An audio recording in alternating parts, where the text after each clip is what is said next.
really want to disclose all of your assets, and number one, your liabilities, if you don't disclose them, We're gonna you know, there find them. goes a little bit of your integrity right there if we see it on your, and I've had that happen. I had a gentleman with a 700 score, and I'm just thinking, this thing's gonna fly through. And he had 2 houses, and I don't know how he had to have a 700 score, but actually happened last year. Yeah. He had a wonderful business that had been in existence for 2 years, and he was expanding. He actually had 2 homes on his credit report that were repossessed.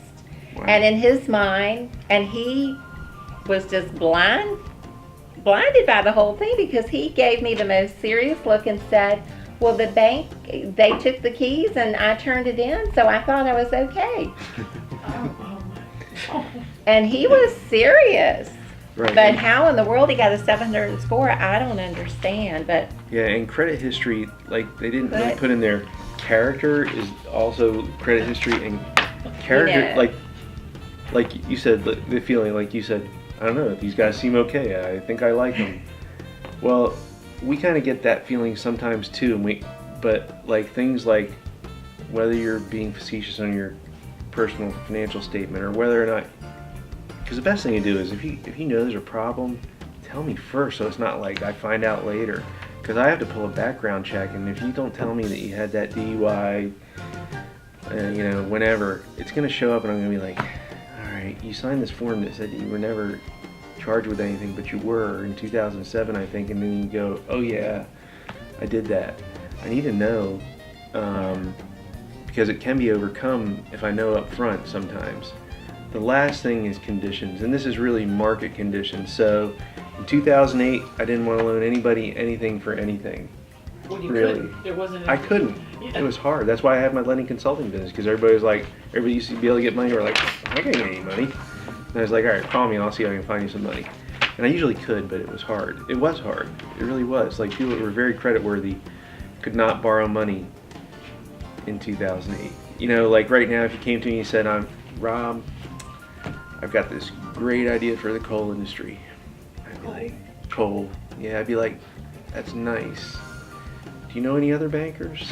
You know, I mean, like the conditions in the coal industry are horrible right now. The market conditions are quite bad. So I don't want to do the coal industry. If you're in high tech, I want to know that you've been in high tech for a while, because high tech's really highly variable. And I want to, you know, like, and it changes it all the time. So those are the, you know, when talking about marketing conditions, those are things that are out of your control, but you should have taken them into consideration. If you need licensing to do what you do, make sure that you can get the licensing. If you need permits to do what you're going to do in the location you're going to do it, like special use permits or zoning, make sure you've looked into that before you try to do something. Like when I do assisted living facilities, you have to get a license for that, and you can't get the license really until you're done, but the person has to have, the person gets a license and the place gets a license, but I have to make sure the person can get the license too. So I don't want you to come to me and go, I think it's going to be okay. I want you to come to me and say, I went and talked to licensing people, and I've got my personal license, and they looked at my plan and they say that's going to be okay. You know, like I can't go, I hope I get that license, or I've applied for a special use permit for this zoning, and if I get it, I can do my thing, and if I don't get it, I can't. I did a commercial landscaping business up in Loudoun County.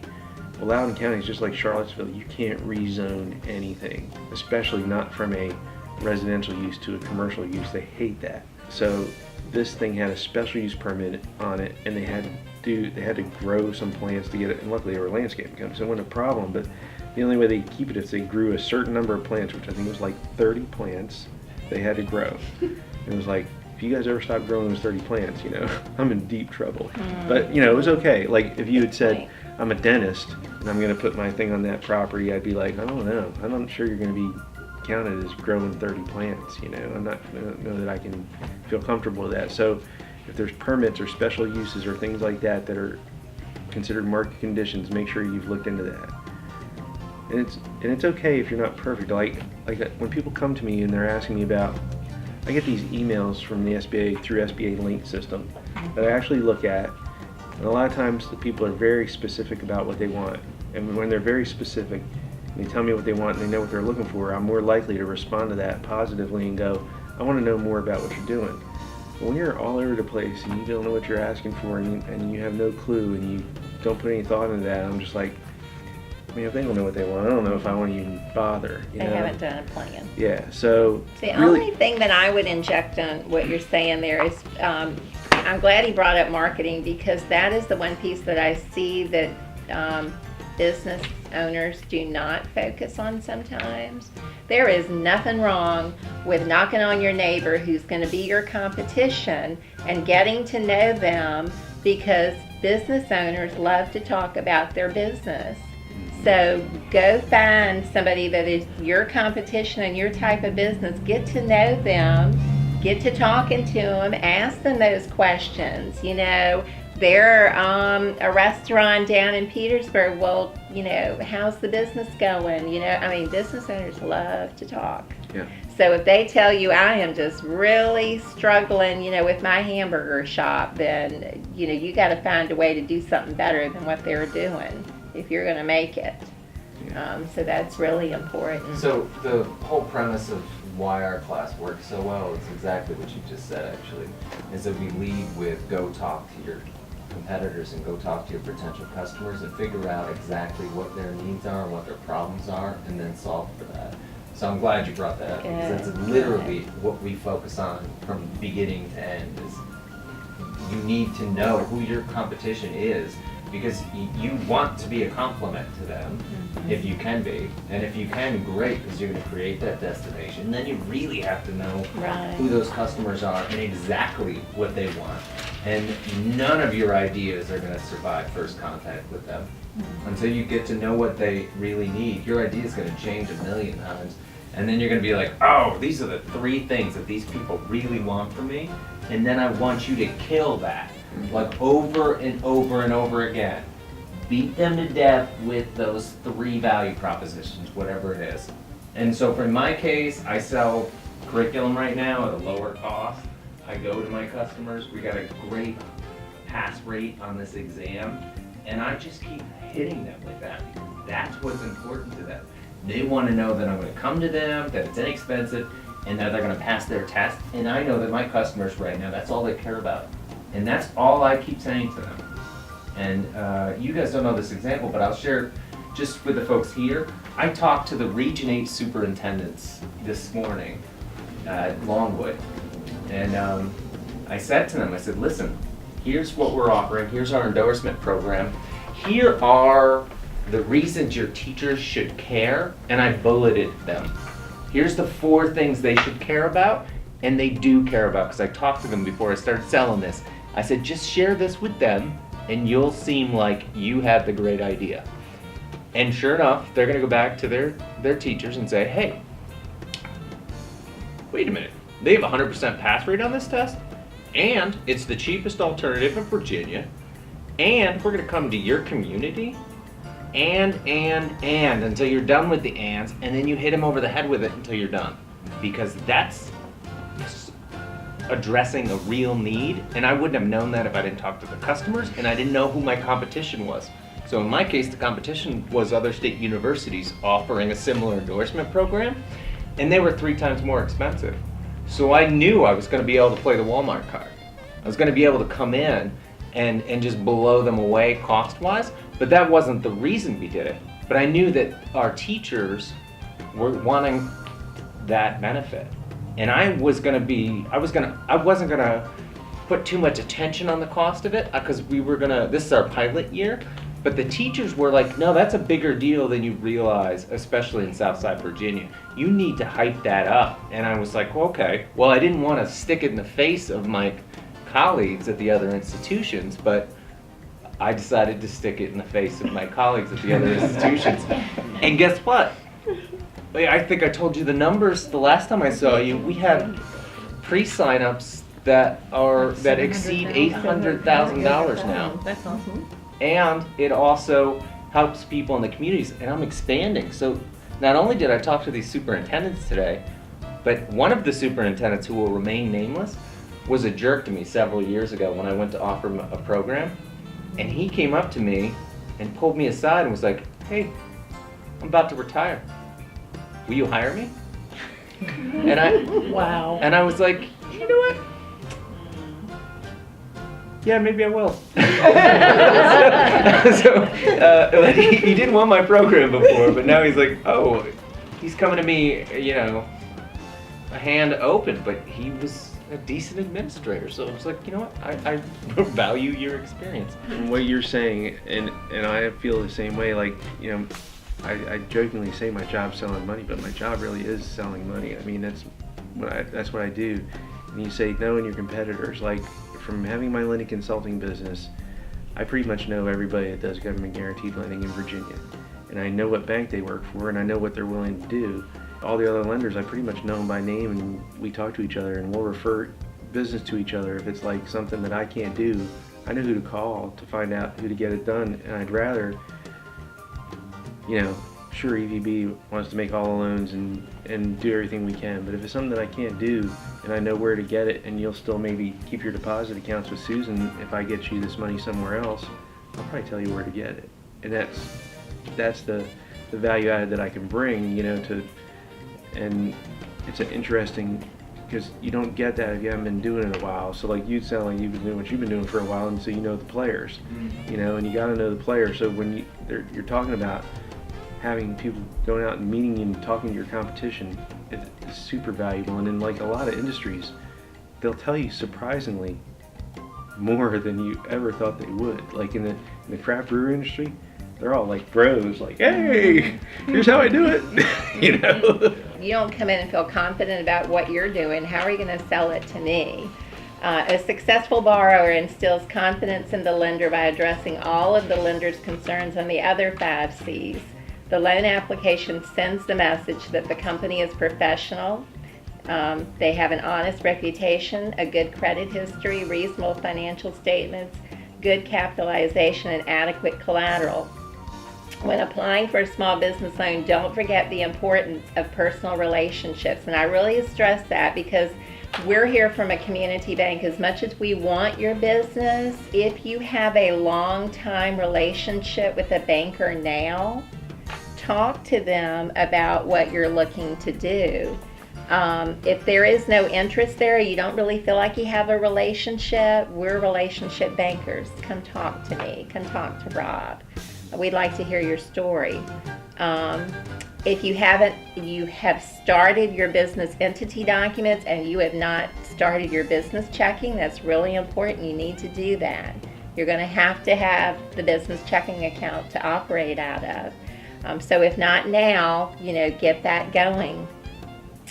If you have a website, I love to go in and look at people's websites. We're involved in a lot of networking resources, with the chambers and so forth. And one of the things that I really like to do, networking, number 1, is important. Find 3 good networking sources. Chamber is excellent. If you're going to plant yourself here in Petersburg, get yourself involved with the Petersburg Chamber. Great networking opportunity. You're the one that's got to shine and talk about your business. How else are you going to do it? You can't do it behind a closed door. You got to get out there in the public and meet other business owners, other people in the community. But get a website going. That's one of the things that I always do. If someone doesn't bring me their website and I know I've got an appointment with them, and I know that, I'll go out there and I'll search and see if there's a website, because I like to look at it and print it and have it in their folder. Hey, if you've got one, print it, bring it into the bank, or stick it right in front of their face. Let them know this is what you're all about. There's nothing wrong with doing that, with shining yourself. Put your plan together. That's what you're working on now. It doesn't have to be a thick Bible with all this glorious stuff, because truly what Rob and I are looking for, we're looking for the really important things. We're looking to see, does this really make sense what you're doing? Is it functional? Is it something that actually can be used?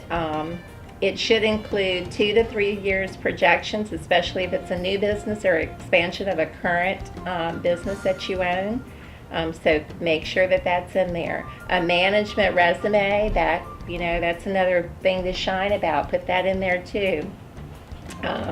If the business is lacking in one area, credit's a little hard. That's something that, I would really work on if you're not up to that score that Rob was talking about.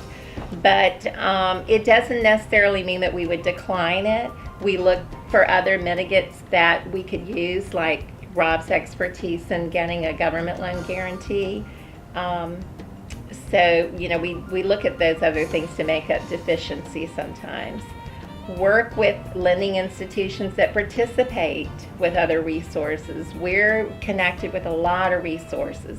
If it's something that we can't necessarily do for you today, the one thing that I can say that's different from us and some of your commercial banks is we'll give you a guidance. We'll give you suggestions. We'll recommend what your next steps are that you need to do.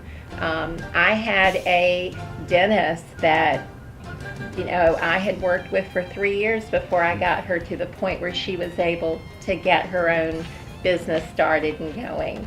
I'm working with somebody now that I had to decline last year, and they told me that the reason they wanted to come back with me is because I didn't just say we can't do it and go on across the street. I kind of gave them the steps, so this is what we need to get you where you need to be. And they worked on it, and thank goodness for Rob stepping into the picture. He was able to help make a number of recommendations to do some guarantees that we weren't able to do last year. So a good banker is going to be one that's going to dig deeper for you.